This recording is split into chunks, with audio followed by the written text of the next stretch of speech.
Sebagai benteng utama tegaknya kedaulatan NKRI, Tentara Nasional Indonesia terus berbenah dan semakin solid, sehingga kini Indonesia menjelma menjadi kekuatan militer yang disegani. Berdasarkan data mutakhir yang dirilis situs pemeringkat militer dunia Global Firepower, militer Indonesia kini menempati peringkat 13 dunia. Kehebatan TNI tidak lepas dari keberadaan beberapa satuan pasukan khusus yang seolah menjadi nyawa TNI. Penasaran mau tahu siapa saja mereka? Yuk kita langsung ke markasnya.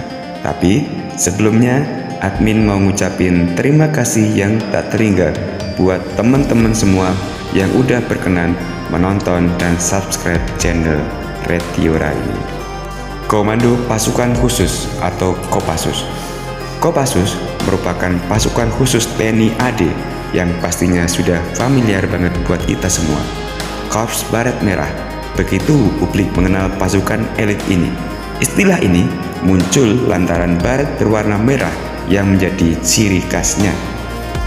Kopassus dibentuk pada tanggal 16 April 1952. Berawal dari Kesatuan Komando Tentara-Tentara Teritorium 3 Siliwangi yang bertugas menumpas pemberontakan Republik Maluku Selatan atau RMS.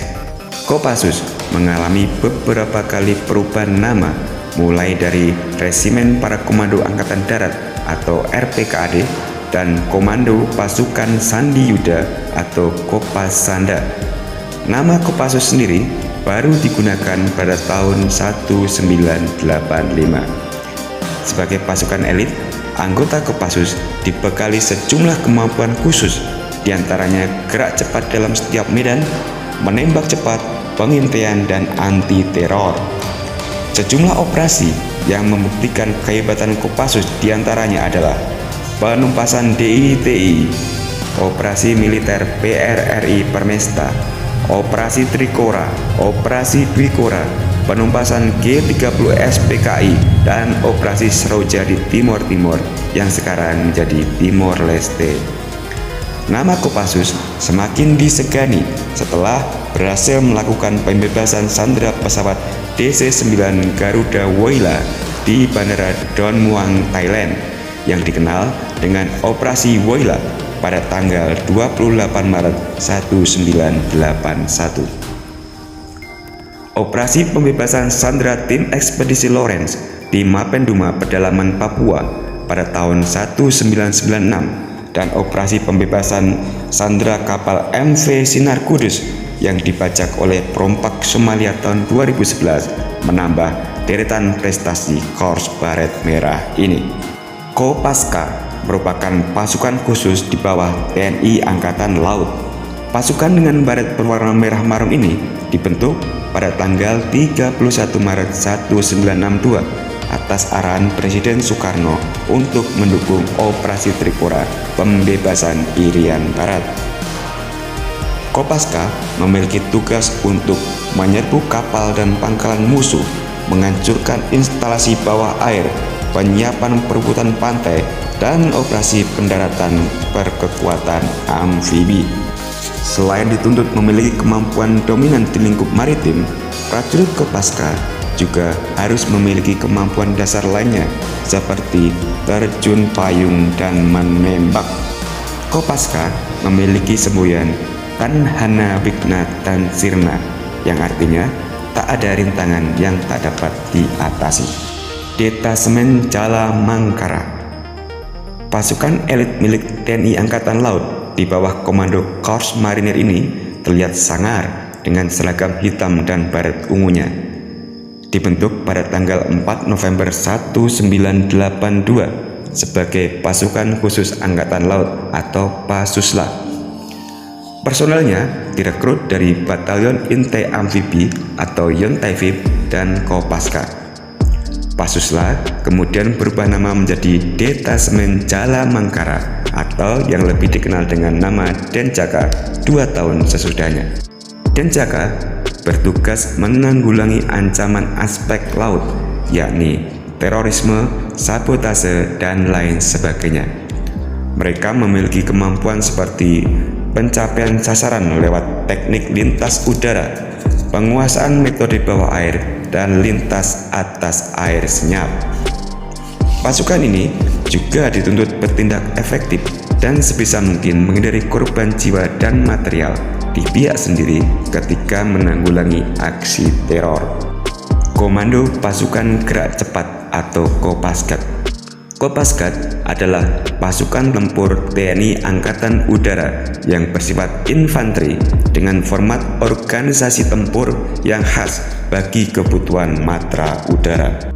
Kopasgat dengan baret jingganya memiliki moto Karmanya Vadikaraste Mavalesu Kadacana yang berarti bekerja tanpa menghitung untung dan rugi. Kopasgat lahir pada tanggal 17 Oktober 1947. Sama seperti pasukan elit yang lain, Kopasgat juga mengalami beberapa kali perubahan nama. Awalnya, pasukan ini bernama Kopasgat, sama seperti penggunaan nama sekarang ini.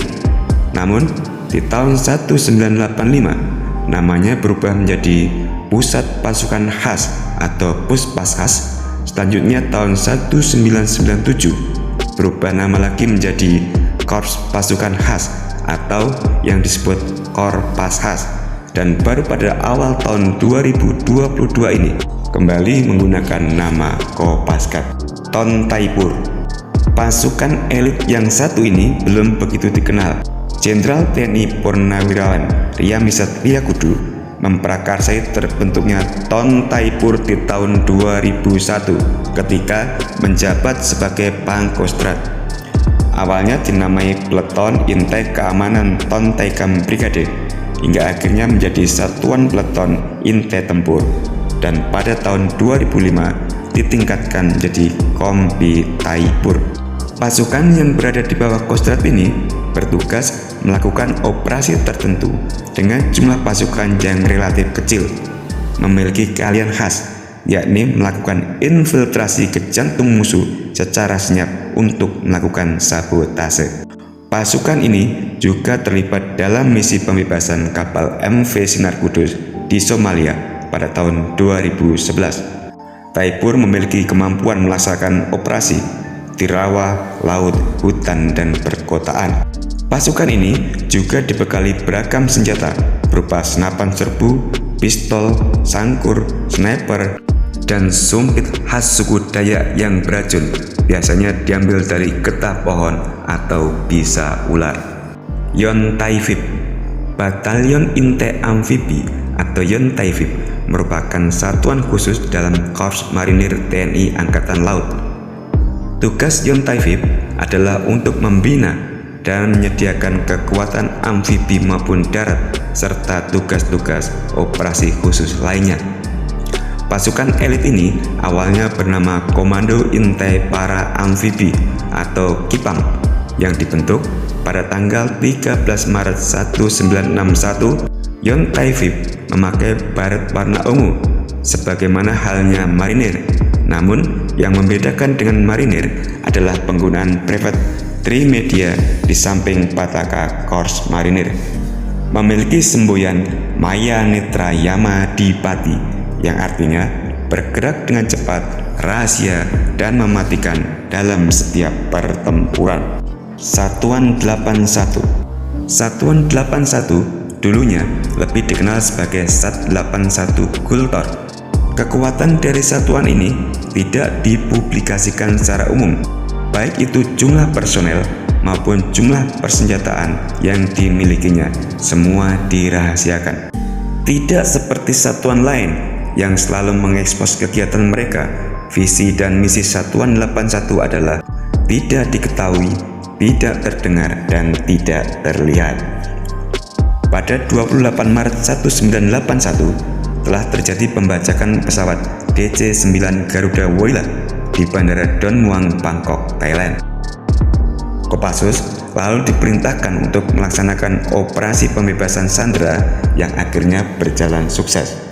Belajar dari peristiwa itu, maka pada tanggal 30 Juni 1982 dibentuklah Satuan Anti Teror Detasemen 81 Kopasanda. yang merupakan satuan anti teror pertama di Indonesia.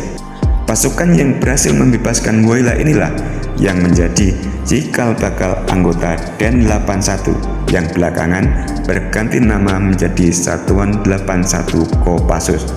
Satuan 81 merupakan salah satu organisasi bersenjata yang paling progresif di dunia.